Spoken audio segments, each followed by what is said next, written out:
नमस्कार दोस्तों, स्वागत है आपका हमारे स्टडी चैनल एजुकेशन पॉइंट में। हमारी सामान्य अध्ययन प्राचीन भारत की टेस्ट सीरीज चल रही है और इसी क्रम में आज हम लेके आए हैं सामान्य अध्ययन प्राचीन भारत टेस्ट सीरीज भाग 10।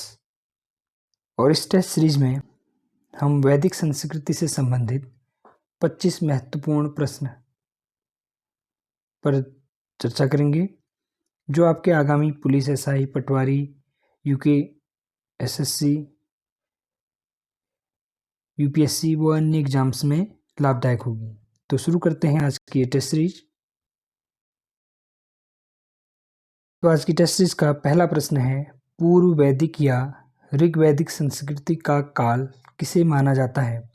और ऑप्शंस हैं 1500 ईसा पूर्व से 1000 ईसा पूर्व, 1000 ईसा पूर्व से 600 ईसा पूर्व, 600 ईसा पूर्व से 600 ईस्वी, इनमें से कोई नहीं। और इस प्रश्न का सही उत्तर है 1500 ईसा पूर्व से 1000 ईसा पूर्व। अगला प्रश्न है, उत्तर वैदिक संस्कृति का काल किसे माना जाता है?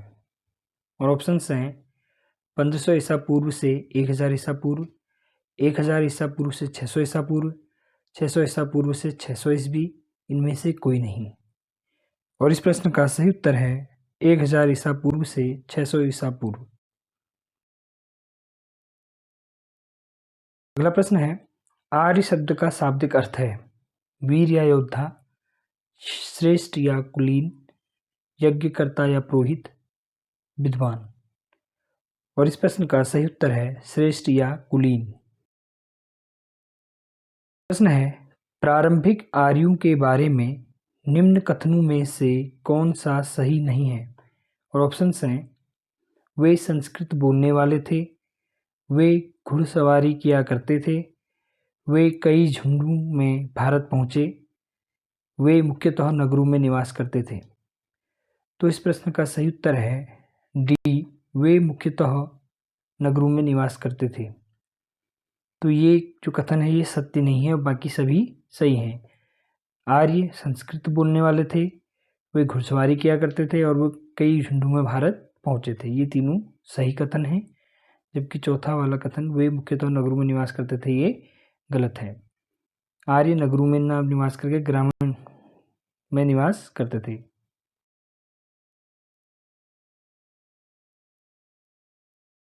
अगला प्रश्न है, इनमें से किस फसल का ज्ञान वैदिक काल के लोगों को नहीं था? ऑप्शंस हैं जौ, गेहूं, चावल, तंबाकू। और इस प्रश्न का सही उत्तर है तंबाकू। तो वैदिक काल के लोगों को तंबाकू की फसल का ज्ञान नहीं था।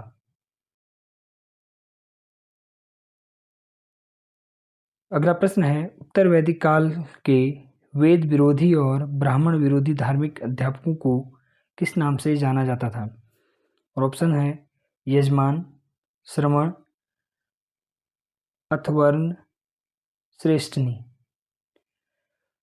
तो इस प्रश्न का सही उत्तर है श्रमण। अगला प्रश्न है, वैदिक गणित का महत्वपूर्ण अंग है शतपथ ब्राह्मण, अथर्ववेद, सुलभ सूत्र, छांदोग्य उपनिषद। तो इस प्रश्न का सही उत्तर है सुलभ सूत्र। अगला प्रश्न है, किस वेद में प्राचीन वैदिक युग की संस्कृति के बारे में सूचना दी गई है? ऑप्शंस हैं ऋग्वेद, यजुर्वेद, अथर्ववेद, सामवेद। और इस प्रश्न का सही उत्तर है ऋग्वेद। अगला प्रश्न है, निम्नलिखित में से उत्तर वैदिक काल में लिखे गए ग्रंथों का सही क्रम कौन सा है? ऑप्शंस हैं वेद, ब्राह्मण, आरण्यक और उपनिषद, वेद, उपनिषद, ब्राह्मण और आरण्यक, उपनिषद, वेद, ब्राह्मण और आरण्यक, वेद, आरण्यक, ब्राह्मण और उपनिषद। तो इस प्रश्न का सही उत्तर है ए, वेद, ब्राह्मण, आरण्यक और उपनिषद। ये क्रम उत्तर वैदिक काल में लिखे गए ग्रंथों का सही क्रम है। अगला प्रश्न है, वेदों की संख्या कितनी है? और ऑप्शंस हैं 2, 3, 4, 5।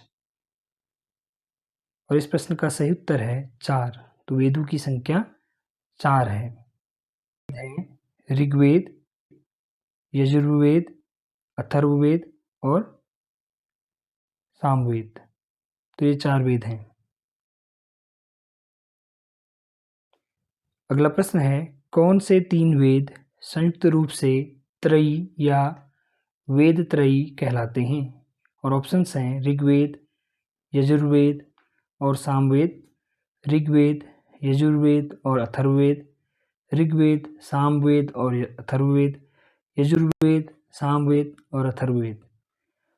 और इस प्रश्न का सही उत्तर है ऋग्वेद, यजुर्वेद और सामवेद।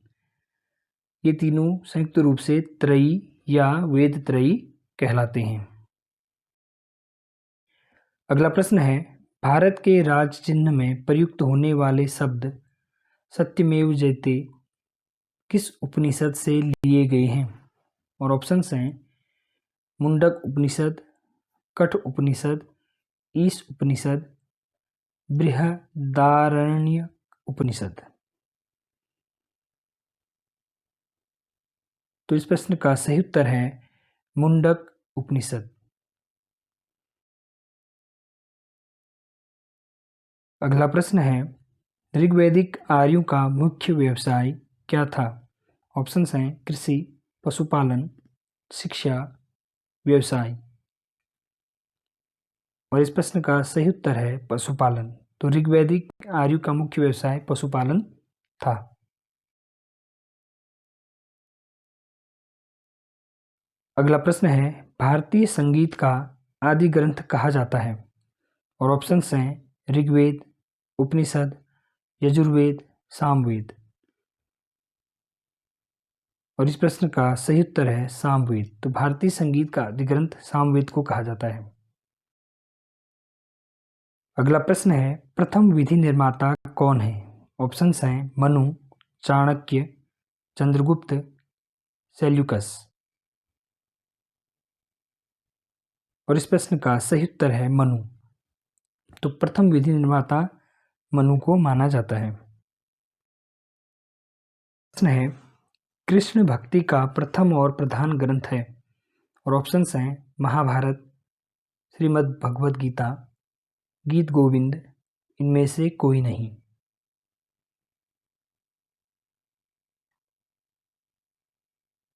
और इस प्रश्न का सही उत्तर है श्रीमद् भागवत गीता। अगला प्रश्न है, ऋग्वेद में संपत्ति का प्रमुख रूप क्या है? और ऑप्शंस हैं गोधन, भूमि, ए एवं बी दोनों, इनमें से कोई नहीं। और इस प्रश्न का सही उत्तर है गोधन। तो ऋग्वेद में संपत्ति का प्रमुख रूप गोधन है। अगला प्रश्न है, ऋग्वेद के किस मंडल में शूद्र का उल्लेख पहली बार मिलता है? ऑप्शंस हैं 7वें मंडल में, 8वें में, 9वें में, 10वें में। और इस प्रश्न का सही उत्तर है 10वें मंडल में। ऋग्वेद के 10वें मंडल में शूद्र का उल्लेख पहली बार मिलता है। अगला प्रश्न है, पुराणों की संख्या कितनी है? और ऑप्शंस हैं 18, 19, 20, 21। और इस प्रश्न का सही उत्तर है 18। तो पुराणों की संख्या 18 है। अगला प्रश्न है, वैदिक धर्म का मुख्य लक्षण इनमें से किसकी उपासना था?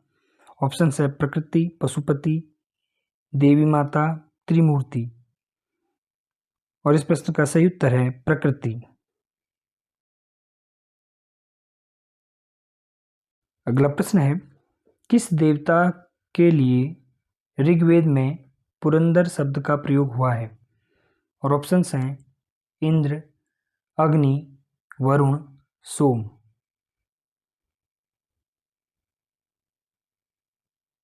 और इस प्रश्न का सही उत्तर है इंद्र। तो ऋग्वेद में पुरंदर शब्द इंद्र के लिए प्रयुक्त किया गया है।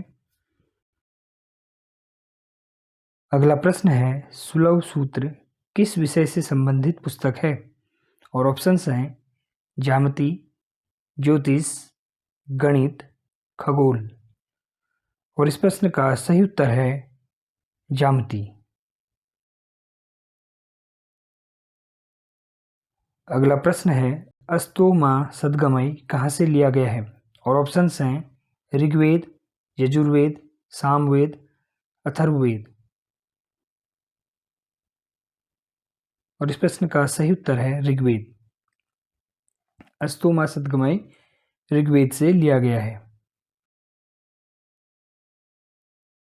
अगला प्रश्न है, आर्य भारत में बाहर से आए और सर्वप्रथम बसे थे। ऑप्शंस हैं सामा तट पर, प्रागज्योतिष में, पंजाब में, पांचाल में। और इस प्रश्न का सही उत्तर है पंजाब में। आज की टेस्ट सीरीज का अंतिम प्रश्न है, सूची 1 को सूची 2 से मिलाइए, सुमेलित कीजिए। सूची 1 वेद है और सूची 2 में यज्ञकर्ता है, अर्थात किस वेद के यज्ञकर्ता को किस नाम से जाना जाता है? तो ऑप्शंस हैं ऋग्वेद होता होत्री, यजुर्वेद अधिवर्यु, सामवेद उद्गाता या उद्गात्री, अथर्ववेद ब्रह्मा। तो इस प्रश्न का सही उत्तर है ऋग्वेद होता होत्री, यजुर्वेद अध्वर्यु, सामवेद उद्गाता, ऋग्वेद ब्रह्मा।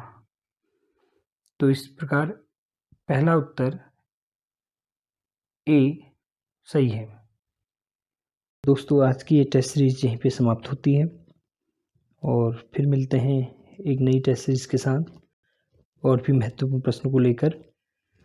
तो आशा है कि आपके लिए ये टेस्ट सीरीज लाभदायक सिद्ध हो रही होगी और हमारे इस चैनल से जुड़े रहने के लिए धन्यवाद।